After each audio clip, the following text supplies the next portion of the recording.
She's a Mona Lisa.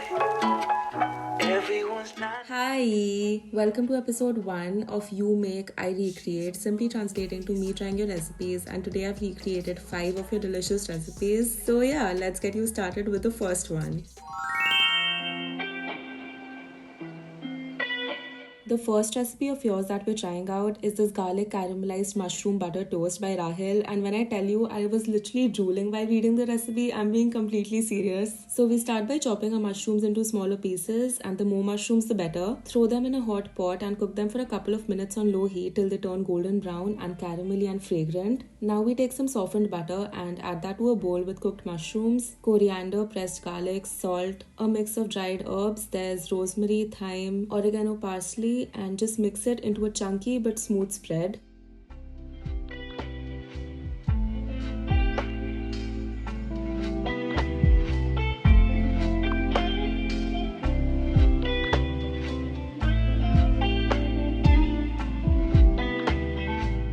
This is my 100% whole wheat bread that I made, because if a recipe requires bread, I'm gonna take the opportunity and bake my own. Oh, also, I painted this one too with a mixture of food color, flour and water. Cut 2 slices of bread and very generously topped with the herby mushroom garlic butter. Added mozzarella cheese and baked at 180 for 15 minutes till the cheese had melted and turned slightly golden and the bread was nice and toasty.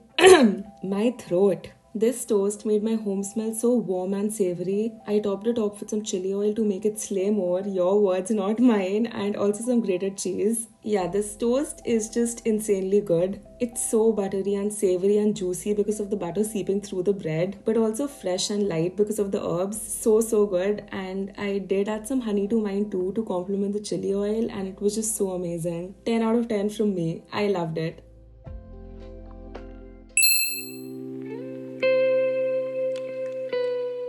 Tom Yum Chutney by Sindhu. This one is a tomato chutney that's yum, obviously. That's how you get the name.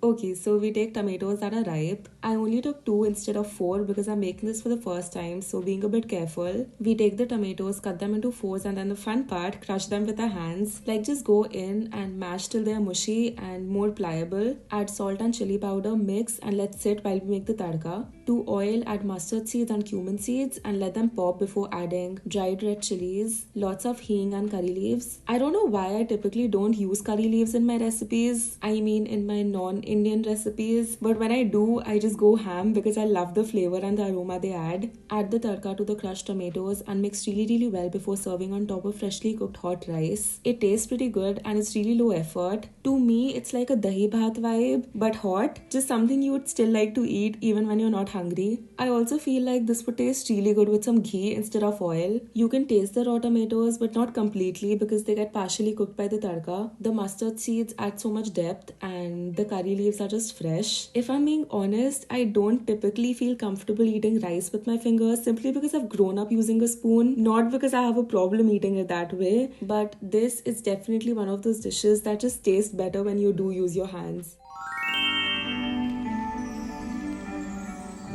Coffee white chocolate cookies by Sejal. I have never tried this combination before, so I was really intrigued, so we had to test it out. Add butter and honey to a bowl and whisk till the color of the butter lightens and it's airy and fluffy. Add vanilla essence and instant coffee powder and mix again till the coffee is incorporated into the butter. Now we sift in all-purpose flour, pinch of salt and pinch of baking soda and fold very gently to make a cookie dough.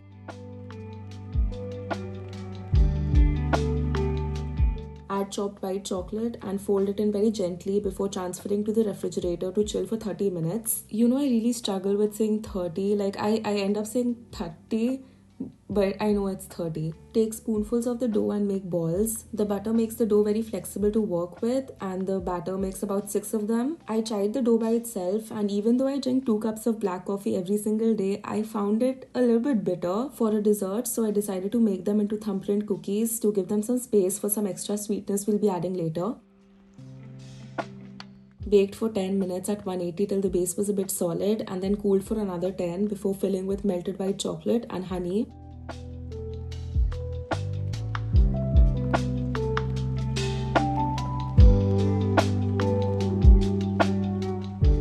To make this extra cute, I used a toothpick and made hats, and they looked so pretty.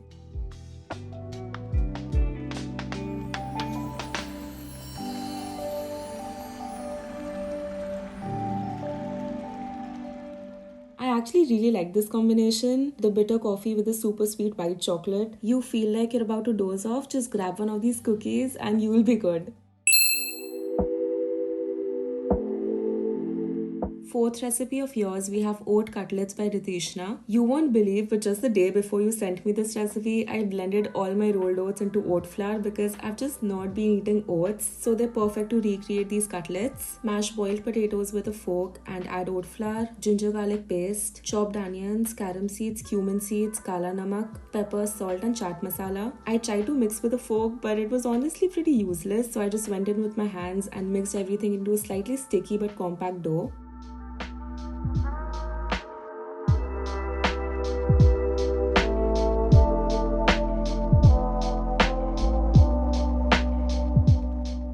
Taking some in my hands and shaping them into that cutlet shape like this.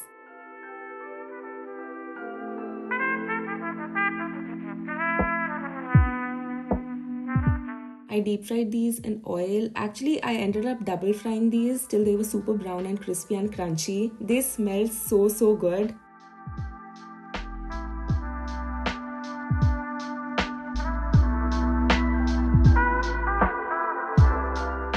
I served them with tamarind chutney and green chutney like you asked me to, and I have to say they were so tasty.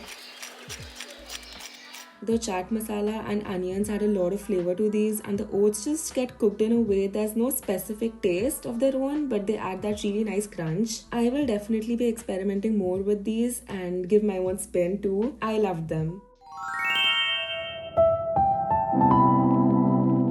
Last recipe of this episode, we have Rithi's pasta recipe, and she was very specific about the ingredients she wanted me to use, and I was really excited about this one because it just seemed like a street style type pasta, and I love that kind of pasta. So first we boil our pasta and saute veggies. I'm just pan frying my preferred choice of vegetables in some olive oil on high heat till they're tender but still have that crunch and are slightly golden. Take the veggies out, and in the same pot we'll make a bechamel. Heat up olive oil and butter and cook flour in it for a couple of minutes before adding in milk in batches. Keep on stirring on medium flame till the sauce thickens like this. Now we add pizza topping sauce. This pasta masala, which I almost didn't find, luckily Big Basket came through and let me order just one packet. Mix till the sauce turns into a beautiful orange color and add back the veggies, boiled pasta, a cheese cube grated, oregano, chili flakes, salt and more oregano. Mix till everything is nicely combined, and that's our pasta ready.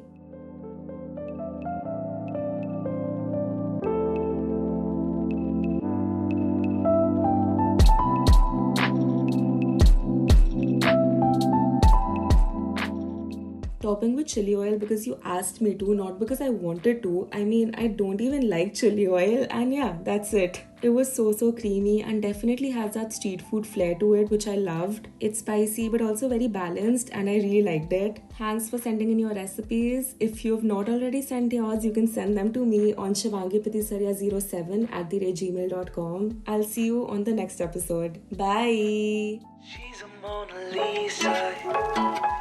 Everyone's lining up to see her.